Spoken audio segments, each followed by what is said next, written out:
Hello everyone, this is Surabhi. Welcome to study hacks. कैसे हो सब? आई होप आप लोग सब ठीक हैं और अपनी स्टडी को अच्छी तरीके से कवर अप कर रहे हैं।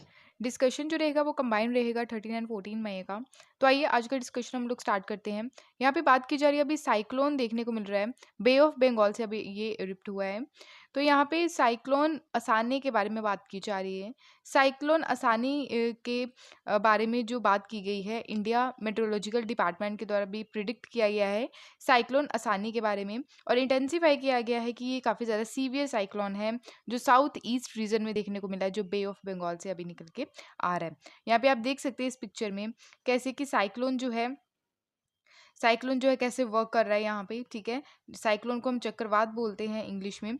उसके अलावा यहाँ पे बात करते हैं कि ये साइक्लोन जो है उसके नाम अलग अलग कंट्रीज़ के द्वारा दिए जाते हैं। जो साइक्लोन असानी का नाम दिया गया है वो श्रीलंका कंट्री के द्वारा दिया गया है। और असानी का मीन्स है रैथ, रैथ इन सिंसैलियस, यानी कि श्रीलंका की जो लैंग्वेज है उसमें रैथ बोला जाता है। और साइक्लोन जो है ये हिट किया हमारे इंडिया में, अगर 2020 और 21 के हिसाब से देखो तो जैसे तौकते, यास, निसार्गा, अम्फन, तो ये काफ़ी ज़्यादा सीवियर साइक्लोन्स थे। उसके बाद ये आसानी साइक्लोन आपको देखने को मिल रहा है। इंडिया में, हमारी कंट्री में बाय एनुअल यानी कि साल में 2 बार आपको साइक्लोन सीजन देखने को मिलता है। एक तो मार्च टू मई के बिटवीन होता है और दूसरा अक्टूबर टू दिसंबर। मार्च टू मई यानी कि जब मानसून आ रहा होता है, ठीक है। और जो अक्टूबर टू दिसंबर तक रहता है वो रीट्रीट मानसून मानसून रहता है। ठीक है, तो रेयर ओकेजन्स देखें तो साइक्लोन अक्कर जो होता है जून एंड सितंबर मंथ्स में रहता है। साइक्लोन गुलाब जो है ये थर्ड साइक्लोन रहा 21st सेंचुरी में, जिसके कारण लैंडफॉल हुआ ईस्ट कोस्ट इन सितंबर में आफ्टर ट्रॉपिकल साइक्लोन डाई 2018 में जब आया था, और प्यार 2005 में आया था। उसके बाद गुलाब साइक्लोन जो है इसने काफ़ी ज़्यादा तबाही मचाई थी। टिपिकली देखें तो ट्रॉपिकल साइक्लोन जो है नॉर्थ इंडियन ओशियन रीजन में, जैसे Bay of Bengal and Arabian Sea, ये डेवलप होता है during pre monsoon. Pre monsoon कब रहता है? अप्रैल टू जून के between, and post monsoon October to December के जो टाइम ड्यूरेशन में रहता है। अभी हम बात करते हैं सीवियर जो है, सीवियर साइक्लोन क्यों बोला गया है, ठीक है, वेरी सीवियर साइक्लोन कैसे बोला जाता है। तो इंडियन मेट्रोलॉजिकल डिपार्टमेंट के द्वारा जो विंड स्टॉर्म होती है उसकी स्पीड यहाँ पे काउंट की जाती है। जैसे कि डिप्रेशन, डिप्रेशन की यहाँ पे बात की जा रही है कि यहाँ पे नॉर्मल है बिल्कुल, ठीक है। तो 70 या 31 to 50 किलोमीटर पर आवर तक की स्पीड रहती है। डीप डिप्रेशन की बात करें तो 51 to 62 किलोमीटर पर आवर की स्पीड रहती है।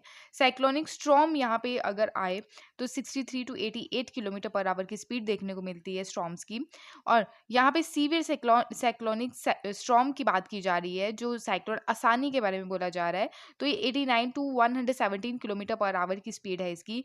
वेरी सीवियर साइक्लोन स्टॉर्म की बात करें तो 118 to 165 kilometre per our speed है इसकी। उसके अलावा एक्सट्रीमली सीवियर साइक्लोनिक स्टॉर्म जो है 166 to 220 किलोमीटर पर आवर की स्पीड रहती है। और सबसे खतरनाक जो साइक्लोन स्टॉर्म रहता है वो सुपर साइक्लोनिक स्टॉर्म रहता है, तो इसकी स्पीड रहती है greater than equals to 221 kilometre per hour. I hope आपको ये क्लियर हुआ होगा। अब हम बात करते हैं साइक्लोन के बारे में, आखिर साइक्लोन होता क्या है।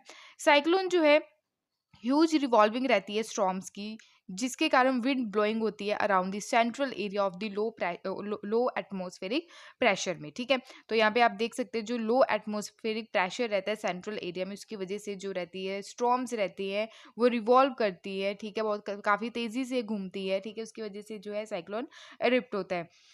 साइक्लोन जो है ह्यूज रिवॉल्विंग स्टॉर्म रहते हैं लो एटमॉस्फेरिक प्रेशर सेंट्रल एरिया में। और यहाँ पे विंड ब्लो करती है, एंटी क्लॉकवाइज घूमती है। ठीक है, एंटी क्लॉकवाइज का मतलब रहता है, जैसे क्लॉक तो रहता है कि जैसे घड़ी की सुइयां घूमती है क्लॉक, और एंटी क्लॉकवाइज ऐसे। ठीक है, तो इस तरह से जो है विंड की स्टॉर्म जो है वो घूमती नजर आती है एंटी क्लॉकवाइज। ठीक है, और यहाँ पे जो है टाइफून, टाइफून जो टर्म है ये कहाँ पे यूज़ की जाती है? पैसिफिक ओशियन में। हुरिकेन जो है ये टर्म यूज़ की जाती है अटलांटिक ओशियन में। साइक्लोन जो है ये टर्म यूज़ करी जाती है southern ocean and Indian ocean में। विली विली की अगर बात करें तो ऑस्ट्रेलिया में इसका यूज़ किया जाता है इस टर्म का। तो हम यहाँ पे देख सकते हैं इस मैप में, देखिए तो अलग अलग एरिया में इसके नाम रखे गए हैं। ठीक है, जैसे एक व्यक्ति का नाम होता है ना घर पे अलग अलग जगह पे। ठीक है, तो वैसे ही जो है साइक्लोन का भी नाम अलग अलग देख सकते हैं आप। हुरिकेन जो है अटलांटिक ओशियन में देखने को मिलता है। ठीक है, पैसिफिक ओशियन में, इंडियन ओशियन में, जैसे जापान वाले रीजन में इसको यहाँ पे टाइफून बोला जाता है। ऑस्ट्रेलिया वाले रीजन में इसको विली विली बोला जाता है। हमारी कंट्री में इसको क्या बोला जाता है? तो इसमें साइक्लोन बोला जाता है। ठीक है, तो आई होप आपको ये क्लियर हुआ होगा। उसके अलावा हम यहाँ पे देख लेते हैं कि ट्रॉपिकल फॉर्म्स जो है, ठीक है, कैसे-कैसे ये फॉर्म होता है। तो पानी जब इवैपोरेट होता है, यहाँ पे आप देख सकते हैं वाटर जब इवैपोरेट होता है, जब सन की रेज़ पानी के ऊपर पड़ती है तो इवैपोरेशन की वजह से तो मास ऑफ क्लाउड्स बनते हैं, क्लाउड एयर्स एंड फॉर्म होता है, क्लाउड्स बनते हैं, ठीक है। कोल्ड एयर मास यानी कि कोल्ड एयर यहाँ पे देखने को मिलती है, कॉन्टैक्ट में आती है और फॉर्म करते हैं क्लाउड्स। उसके बाद यहाँ पे कॉलम ऑफ लो प्रेशर रहता है जो डेवलप होता है सेंटर में। विंड्स फॉर्म होती है अराउंड द कॉलम। तो काफ़ी ज़्यादा प्रेशर होता है सेंट्रल कॉलम में जिसको आई बोलते हैं। यहाँ पे ये वाले पॉइंट को हम आई बोलते हैं, ठीक है। यहाँ पे आप देख सकते हैं इस वाले पॉइंट को हम आई बोलते हैं, जो काफ़ी ज़्यादा यहाँ पे वीकेंड देखने को मिलता है। स्पीड जो रहती है यहाँ पे विंड अराउंड द इंक्रीज, यानी कि इसकी जो स्पीड रहती है हवाओं की वो काफ़ी ज़्यादा इंक्रीज होती है। क्लियर है इतना? उसके बाद हम देख लेते हैं ग्लोरियस फोर्सेस के बारे में, जो काफ़ी ज़्यादा इंपॉर्टेंट है। ग्लोरियस फोर्सेस पढ़ने से पहले मैं यहाँ पे आप देख लेते हैं, ठीक है, कि जो स्टॉर्म रोटेट करती है counter clockwise in the northern hemisphere and clockwise करती है southern hemisphere. Clear? Southern hemisphere यानी कि ये आपकी अर्थ है, ये नॉर्दर्न हेमिस्फीयर है, ठीक है, ठीक है, और ये है सदर्न हेमिस्फीयर। यहाँ पे नॉर्दर्न हेमिस्फीयर में जो रोटेट करती है स्टॉर्म तो काउंटर क्लॉकवाइज है, ठीक है, और सदर्न हेमिस्फीयर में यहाँ पे क्लॉकवाइज देखने को मिलती है। कंडीशन जो है फेवरेबल जो फॉर्मेशन होता है ट्रॉपिकल स्टॉर्म्स का, तो लार्ज सी सरफेस जो रहता है वहाँ पे टेम्परेचर काफ़ी ज़्यादा हाई रहता है, higher than 27 degree Celsius. Presence रहती है क्लोरियस फोर्सेस की, तो क्लोरियस फोर्सेस हम पढ़ेंगे। तो क्लोरियस फोर्सेस होती क्या है, वो फोर्स जो डिफ्लेक्ट करती है, स्पेशली जो डायरेक्शन रहती है विंड की, यूजली उसको डिफ्लेक्शन या फिर क्लोरियस फोर्सेस बोला जाता है। क्लियर? फोर्स का मतलब ये कारण रहता है due to rotation of the earth and the zero at the equator रहता है, और मैक्सिमम यहाँ पे पोल्स के ऊपर यहाँ पे देखने को मिलती है क्लोरियस फोर्सेस। यहाँ पे आप देख सकते हैं due to earth's rotation. Clear? उसके अलावा हम लोग यहाँ पे बात करते हैं कि स्मॉल वेरिएशन रहता है वर्टिकली विंड स्पीड का, and pre existing weak low pressure area और लो लेवल साइक्लोनिक सर्कुलेशन होता है। तो अपर डाइवर्जेंस रहता है अबव सी लेवल सिस्टम में। आई होप आपको ये क्लियर हुआ होगा। तो ट्रॉपिकल साइक्लोन्स जो है यहाँ पे आप देख सकते हैं कि वार्म मॉइस्ट एयर राइजिंग कर रही है, यहाँ पे लो प्रेशर है, ठीक है, यहाँ पे लो प्रेशर है, लार्ज वार्म ओशन वाटर है, यहाँ पे आई वाला रीजन देख सकते हैं, वार्म एयर कूल्स हो रही है यहाँ पे, और यहाँ पे जो है आउटफ्लो हो रही है विंड, उसकी वजह से क्या हो रहा है यहाँ पे जो है साइक्लोन इरप्ट होते हैं, और काउंटर क्लॉकवाइज यहाँ पे आप देख सकते हैं जो हवाएं चल रही है। आई होप आपको ये सारी चीज़ें क्लियर हुई होंगी। अब बात करते हैं इंडियन मेट्रोलॉजिकल डिपार्टमेंट के बारे में। इंडियन मेट्रोलॉजिकल डिपार्टमेंट जो है ये वेदर फोरकास्ट का काम करती है हमारी कंट्री में। 1875 में इसको फाउंड किया गया था। हेडक्वार्टर इसके न्यू दिल्ली में है। मिनिस्ट्री कौन सी मिनिस्ट्री के अंडर आता है, ये मिनिस्ट्री ऑफ अर्थ साइंस के अंडर आता है, और आज के टाइम में मिनिस्टर जो है जितेंद्र सिंह है। क्लियर? तो यहाँ पे देखिए कि आज के टाइम में डायरेक्टर जनरल कौन है, वो है मृत्युंजय मोहपात्रा हैं। तो ये आप लोगों ने याद रखना। आई होप आपको ये सारी चीज़ें क्लियर हुई होंगी। नेक्स्ट बढ़ते हैं यहाँ पे association of Asian election authorities के बारे में। तो यहाँ पे एशियन जो कंट्रीज़ है, ठीक है, तो यहाँ पे कैसे हमने एक transparent fair and fair election, और ट्रांसपेरेंट होने चाहिए, तो यहाँ पे जो एक्सपीरियंसेस शेयर किए जाते हैं जितनी भी हमारी एशियन कंट्रीज़ है। तो रिसेंटली ही इंडिया जो है सर्वसहमति से इलेक्ट किया गया है हमारी कंट्री को as a new chair of the association of Asian election authorities 2022 से 2024 तक। तो रिसेंटली अभी यहाँ पे मीटिंग देखने को मिली executive board and general assembly at Manila Philippines में। तो न्यूली यहाँ पे जो ऐड हुए हैं मेंबर्स हमारी कंट्री के साथ साथ, तो वो हैं यहाँ पे, हमारी कंट्री तो पहले ही मेंबर है, ठीक है, तो अभी न्यू जो ऐड किए वो रशिया है, Uzbekistan, Sri Lanka, Maldives, Taiwan and Philippines. तो इसको इस्टेब्लिश कब किया गया था, association of Asian election authorities को 1998 में। यहाँ पे जो रेजोल्यूशन पास किया गया था बाय द पार्टिसिपेंट। तो symposium on the Asian election in the 21st century held जो हुए थे जनवरी 26-29 1997 मनीला फिलीपींस में। तो currently 20 Asian election monitoring bodies है इसका पार्ट है। तो इलेक्शन कमीशन ऑफ इंडिया जो है हमारी कंट्री के, तो ये फाउंडिंग मेंबर है इसके, और इनके द्वारा सर्व किया गया as executive board of the association of Asian election authorities as the vice chair during 2011 and chair किया गया था 2014 में। तो इंपॉर्टेंट है, याद रखिए हमारी कंट्री जो है association of Asian election authorities की फाउंडिंग मेंबर भी रह चुके हैं। तो यहाँ पे अगर एसोसिएशन की बात करें तो is also an associative member रही 118 member association of world election bodies की बात करें तो यहाँ पे ऑब्जेक्टिव क्या है कि नॉन पार्टिजम फॉर्म जो है वो प्रोवाइड करवाना है और एशियन रीजन में, और शेयर करने एक्सपीरियंसेस एंड बेस्ट जो प्रैक्टिसेस है इलेक्शन अथॉरिटीज़ जितनी भी हैं अमंग, एंड सपोर्ट करना है कैसे गुड गवर्नेंस लेके आना है और कैसे गुड डेमोक्रेसी जो है उसको बरकरार रखना है। हमारी कंट्री का क्या रोल है इसमें, तो हमारी कंट्री जो है रेगुलरली ऑर्गेनाइज करवाती है सेवरल इंटरनेशनल ट्रेनिंग प्रोग्राम्स, ताकि जो मेंबर कंट्रीज है उनमें at the international institute for democracy and election management, जिसको IIDEM बोला जा रहा है, और ये इंस्ट्रूमेंटल यहाँ पे ट्रेनिंग प्रोवाइड करवाती है 250 ऑफिशियल्स को from the association members country since 2019 से। And election commission of India जो है ये ऑर्गेनाइज करवा रही है international election visitor programme as the international virtual election visitor programme. And उसके अलावा यहाँ पे असेंबली इलेक्शन के ड्यूरेशन में 2022 में, तो यहाँ पे मेंबर कंट्रीज जो है ये क्या करेंगी, पार्टिसिपेट करेंगी। आई होप आपको ये क्लियर हुआ होगा। उसके अलावा यहाँ पे देखते हैं इलेक्शन कमीशन ऑफ इंडिया के बारे में, जो काफ़ी ज़्यादा इंपॉर्टेंट बॉडी है, संवैधानिक बॉडी है हमारी कंट्री की। तो यहाँ पे इलेक्शन कमीशन ऑफ इंडिया जो है Lok Sabha, Rajya Sabha, state legislative assemblies and president office vice president के यहाँ पे इलेक्शन कंडक्ट करवाने का काम करती है।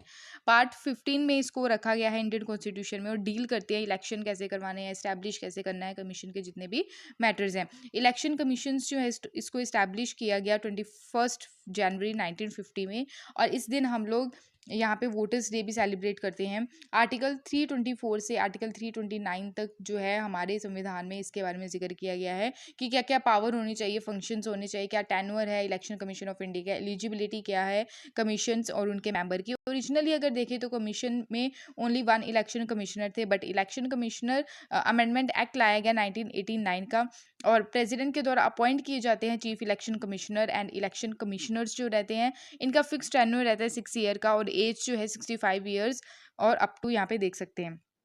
क्लियर। तो यहाँ पे चीफ इलेक्शन कमिश्नर जो है इनको रिमूव किया जा सकता है। प्रॉपर जो प्रोसीजर रहता है सिमिलर जैसे सुप्रीम कोर्ट के जज को हटाया जाता है for by the parliament. I hope आपको ये क्लियर हुआ होगा, जो काफ़ी ज़्यादा इंपॉर्टेंट है। एक क्वेश्चन आप लोगों के सामने इसका आंसर जरूर दीजिएगा, जो 2017 में यूपीएससी के द्वारा पूछा गया। यहाँ पे आपने करेक्ट स्टेटमेंट बतानी है।